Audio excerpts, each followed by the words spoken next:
Hello, YouTubers. Welcome back. And for those of you who are new to my channel, welcome to Beth Talks. This is where I share my life experiences for the purpose of helping others who who have gone through some big shifts or changes in their life. And this is my way of giving back to the world of humans that are waking up to each other.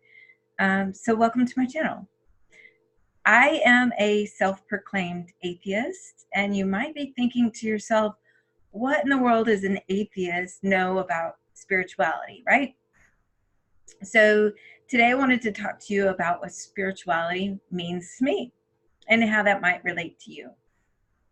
So first of all, about 10 years ago or so, I got me a tattoo to remind myself of my spirituality and what spawned my spiritual awakening. I have a tattoo here. This is the friendly atheist symbol wrapped in the scientific symbol for an atom. So I wanted to explain this to you because a lot of people say that it's really weird, right? But this is my reminder to myself of where my spirituality kind of started to evolve. Science was, for me, a discovery of freedom.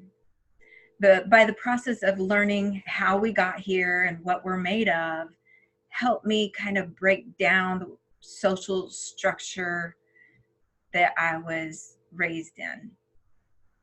And, you know, religious values or religion in itself can kind of be broken down to whatever geographical area you were born in, right? Excuse me. So I was raised in a Christian environment and a Christian society. The majority of my friends and family are Christian. And I have no problem with religion in itself. It's how religion is used or perceived that sometimes becomes a problem for me. So how does an atheist determine their moral compass? This is a question that is brought up to me a lot. So one of the events this week that kind of spawned my desire to have this conversation was a conversation I was having with a friend. And not being against religion at all, and I'll explain more than that, but in this conversation with my friend, she was really excited about her church and events going on at her church, and she was telling me how much she loves the community of her church and loves Jesus Christ. And she asked me, I heard that you were an atheist. Does that mean that you don't believe in Jesus Christ? No, I don't believe in Jesus Christ in the structure that you relate to it. And her response was, that's sad. So I get this a lot, actually, and people really don't mean to, but that's something that's really offensive. And I think that is something that is the epitome of where religion can go wrong, right? So our own moral compass comes from the way we treat other people and how we allow other people to treat us. Everybody is born with a moral compass. We know right from wrong. Even if we choose to do wrong, we know it's wrong. We're humans. We have the innate ability to know that right from wrong, most of us. So when it comes to spirituality, I feel that it's completely separate from religion. I feel like the religion you choose to follow, whatever that may be, is the house or the structure that you house your spirituality in. is how I feel. So spirituality can grow and evolve and benefit you in life within a structure or without a structure. My choice is that I don't like to be bound by any structures. I like to grow and evolve and learn new things and continuously grow as a human being. So for me, atheism is freedom, less boundaries to my spirituality. And how do preconceptions, like my friend had, bring separation and disorder to the world?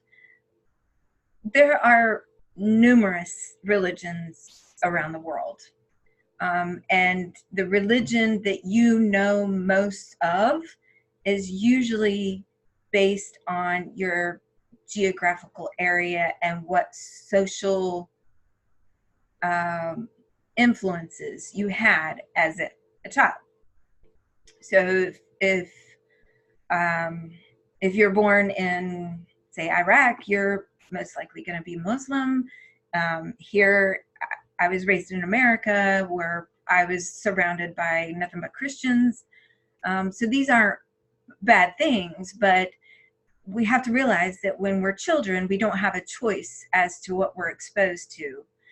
So whatever religious values you have, they could possibly stem from other people's influence on you as you grew up.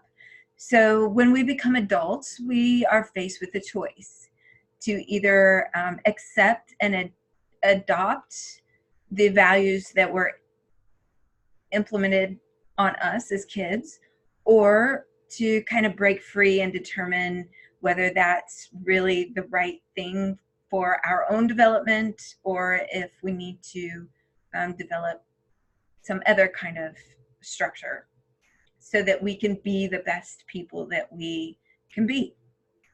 So there are, like I said, several different religions. Some of the top religions are Christianity, Islam, Hinduism, Buddhism, Sikhism, Judaism, Baha'i. These are all religions with really great, awesome moral standards, but they can also be misconstrued and used against humanity. There have been roughly 7% of all recorded wars in history have been a war because of religion. There's over 195 million people, and that number is rapidly growing these days, that have been killed because of religious values. We live in a world right now where it doesn't have to be that way. We don't have to kill each other because we don't agree with our religious views.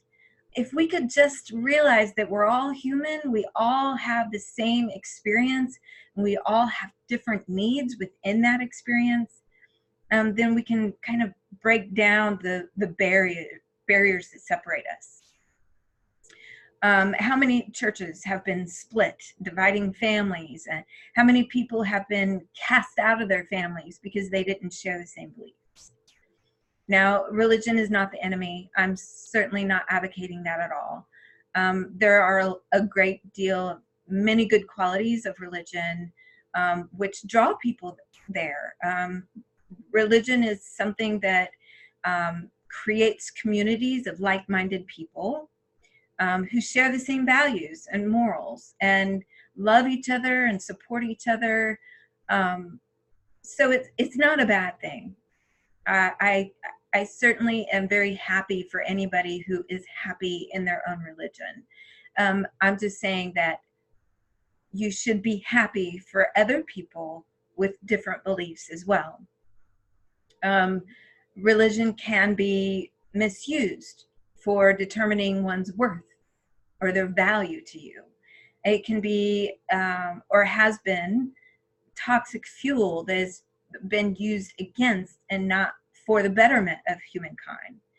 So when we look at our world today and see how much confusion and disarray and loneliness and hypocrisy, all those kinds of things are human conditions that we created in our own minds.